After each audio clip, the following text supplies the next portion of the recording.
Gentlemen, week 2, time for another cocktail. I got a couple questions this week too, although not as many as I thought I would have, but who gives a shit?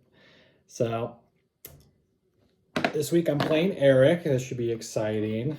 Maybe I'll have started the correct quarterback this time. You got lucky, Brian. And I'll win, finally. Or I won't. But either way, I'll be enjoying this week's cocktail, the Lani-Hani, it's called. Or Lani-Hani. It's Lani-Honi. So it's kind of a tiki drink of sorts, but it's got Benedictine in it, which is kind of it's a French liqueur made by monks originally. And it was like this very like secret, I mean, I think it still is somewhat of a secret recipe, but it's a very like guarded honey and spice mead type alcohol liquor. And it's very interesting. If you've never had Benedictine before, it's a very unique, it's kind of like a brandy and all these spices and honey. It's a very weird thing, and on its own, it's not. I like it well enough, but it's fantastic for cocktails. It might be the most, it might be the best bottle that I put on the list for this season in terms of just possibilities. If you want to make like a old fashions and just give it a little extra weird kind of twist or something, you just add like a spoonful of Benedictine to it, and it gives it a weird spice kind of change in the palate a little bit with a spice. Use it in place of simple syrup because it is a little sweet. It's interesting, but this cocktail in particular is equal parts Benedictine and rum with a little bit of lemon juice, and it's a typical tiki drink is usually a lime juice and rum. But this is a not very typical tiki drink. But it's great. Summertime, wintertime, fall time, whatever. It's delicious. And I felt like making it. So we'll get started. I'll make sure the ingredients are above one of my shoulders for, I don't know, 10 seconds or however long I do it. All right. So the Lani-Hani, whatever the fuck. Like I said, equal parts. It's gonna be 1 1/4 ounce Benedictine, 1 1/4 ounce rum.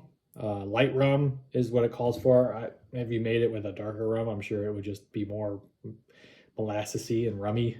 So I don't know, maybe add a little extra lemon juice if you do that, just to balance out some of the extra sweetness you might have. But it probably doesn't matter that much. And then 3/4 of an ounce lemon juice. Because we're using lemon juice, we will shake. Although I was thinking about this earlier today, because not everyone has a shaker. Some people just have a glass, mixing glass. And I don't, it's kind of an old-fashioned idea that anytime you use fresh juice, you should shake instead of stir. I'm not sure the exact reason why. I think it has to do with like the texture of the juice. When you shake it, it really frosts it up more.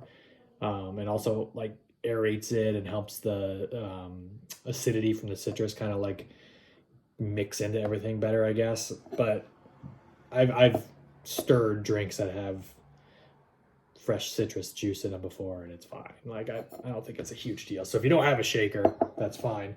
There are other advantages to shakers, especially if it's a cocktail that's just alcohol like this one is. There's not a lot of, there's a little bit of lemon juice, but it's mostly Benedictine and rum. When you shake it instead of stir it, you're breaking up the ice as it's cools the drink, makes the drink colder, and so it tends to be a little more watered down than if you stir it. So that's why it's always hilarious when James Bond, Mr. Manly Man, asks for a shaken martini, because he's basically saying, I want my martini to be less strong. Although he also makes a Vesper, which is like 2 types of booze and 2 types of vermouth mixed into it. So I don't know. Maybe that's why he shakes it. Anyway, let's get started. I always try to go with the cheapest ingredient and the ingredient that there's the least of first. I think I've talked about this before. It's just if you make a mistake and you have to dump it out for some reason, you don't have to worry that you like wasted half a shot of Benedictine. You can be like, oh no, my $10 lemon. I assume everyone's spending about $10 on lemons. I don't know. That's a joke everyone was making earlier. See, I get jokes. All right. You know what? I should look at these questions that I might have while I'm mixing these up. And by questions, I mean question. I mean, I did get one. I got more than one. Not really question. I don't know if it was meant for on this video. Just asking about where I'm at up in Minnesota. We had landed in St. Paul in the McAllister Groveland neighborhood. It's in between Highland Park and McAllister Groveland, but it's by a bunch of these small colleges up in St. Paul, McAllister, St. Catherine, St. Thomas. It was like all these really small universities, so it's kind of a cool little college environment, but like not a party environment, like just smart people, I guess. I don't know. I've only been here a week. What the fuck do I know? Brian wanted me to ask. By the way, I think Brian's the one who gave me questions, but he gave me two, and they're good. The first one is, what's the best whiskey for an old fashioned? Which it's a fun question. The traditional one, and it's the one that I also prefer generally, is bourbon. It's a little sweeter than rye. Rye tends to be spicier. And sweeter than mash, I guess, or Tennessee whiskey, which I like, Jack Daniels, which I don't like at all in any variety. So I usually go with bourbon.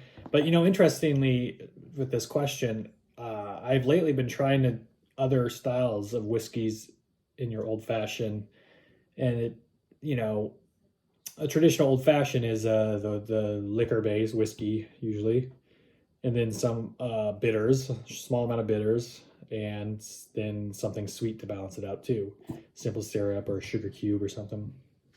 That's just like the basic formula of what an old fashioned is. I think I've talked about this in the video before, that it used to just be a whiskey cocktail was whiskey.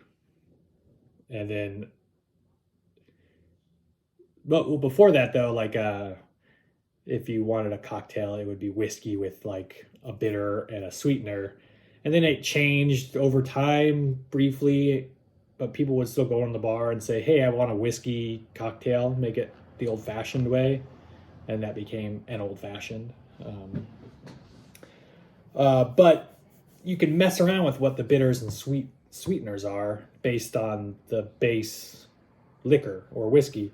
So I'll make a Japanese whiskey old fashioned, and I might use like honey syrup instead of simple syrup, or instead of like Angostura bitters, I might use coffee bitters, or like a hot pepper. I got Fuego bitters here that I really like a lot, that have like a mixture of like jalapeno and habanero and chili peppers and stuff.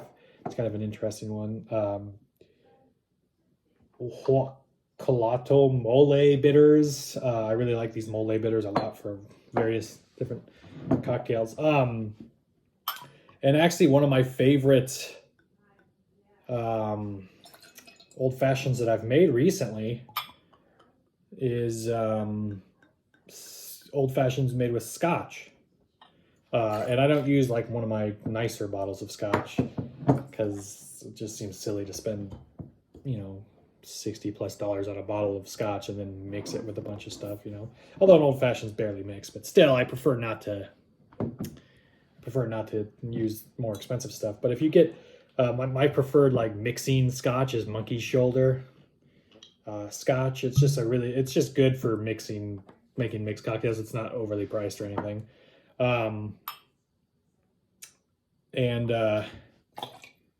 But using that, and then what I do with that is I use a Demerara sugar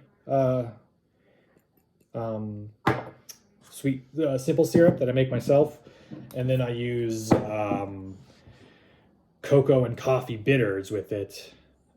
And something about the cocoa and coffee that really brings out, kind of an old-fashioned like combination was like chocolate and scotch, it's supposed to like go well, pair well together or whatever. And maybe that's what it is, but it's a really great old fashioned. If you ever have a chance, if you have a bottle of scotch that you don't mind mixing stuff into, like a monkey shoulder or a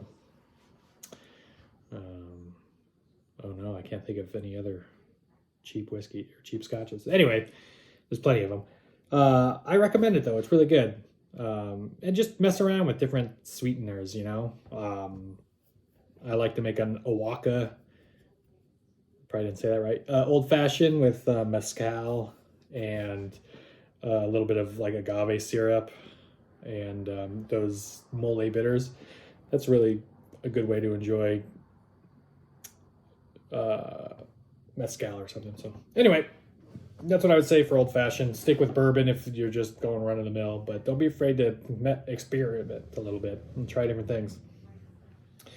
Because there's once you realize the like base of any cocktail, like this is what a sour is, this is what an old fashioned is. Like the most famous sour in the world is technically a margarita because it's just your base alcohol with a little bit of sweetener and a little bit of sour, like citrus in there, lime juice in the case of and there's whiskey sours, which is just it's a margarita, only instead of tequila it's whiskey, instead of lime it's lemon, and instead of a orange liqueur or agave syrup it's simple syrup or sugar cubes or something. So once you realize just kind of the basic cores of any cocktail, you can really play around.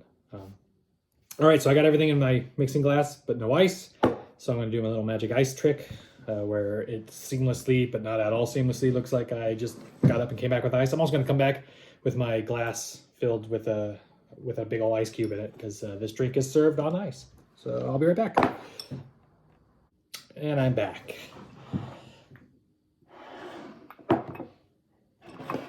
All right, so got ice in there now. You give it a good shake for 10 or 15 seconds, or like I said, a good rule of thumb is to shake until it's just so cold you can't hold on anymore. And let's do that. Maybe you guys can still hear me while I do this. Brian's other question was how much of Eric's Nebraska fandom impacts what I think of him, which is funny. And I guess it'll send me down a rabbit hole a little bit of, growing up, like my dad hated Nebraska. I don't know why. Probably because they were so good when, he was younger, and they would always kick the shit out of Iowa teams and stuff. And so I just kind of had a, hatred for him as well, because that's what you do when you're a kid. So you hate things your parents hate. You don't know any better. And then they become, they join the Big Ten, and naturally, if you're a Hawkeye fan, it's like, yeah, I don't like them now because I root for the Hawkeyes. But it also like went deeper than that for some reason when I was growing up. Like I always thought that Des Moines and Omaha had like weird, like a fight between them or something, like they were competing or something, and so I always like poo-pooed Omaha and Nebraska, boring state, which by the way, Nebraska is, Omaha aside, Nebraska is a terribly boring place, but then again, Des Moines is pretty boring for the most part too, or Iowa rather, not Des Moines. But then like after Penelope was born and like especially during the pandemic, we would like go just like, where can we drive and stay in a hotel for a weekend and just be out of our house, even if we don't see any other people, and like get food to go from restaurants we've never been to. We would go to like Kansas City or the Twin Cities or Omaha. And it's when I realized like Omaha is kind of a cool place. There's like a really great food scene there. There's great record stores there. They have a fantastic botanical garden, the Renson Gardens. And of course the zoo's great. So my feelings towards Nebraska as a whole has softened as I've gotten older, particularly Omaha, and kind of the team too. And maybe that has to do with how pitiful they've been. So I guess the answer to the question is like, I don't really think about, I mean, it doesn't impact me at all about how I think about Eric. I mean, he also went to Nebraska. Like, what was he not going to be a Nebraska fan? It would be like, I don't know, going to Iowa State, but being a Hawkeye fan. Like, what kind of weirdo does that? Anyway, there you go. We've got the Lani-Hani, Lani-Hani, Lani-Hani. I can just keep going for hours, but not really because I'm dead tired. Oh, a very unique take on a tiki drink. And I hope those of you following along enjoy it. You might have noticed by now a small trend is that these cocktails are complex, would be a good way to put it. I tried to pick things that are a little bit, are simple to make in terms of minimal ingredients, but aren't going to just be like your run-of-the-mill daiquiris and shit, you know, like a little something different. So I hope you gentlemen enjoy them. Cheers to another good week. And let's go. Who needs draft picks? That's my team name. Bye.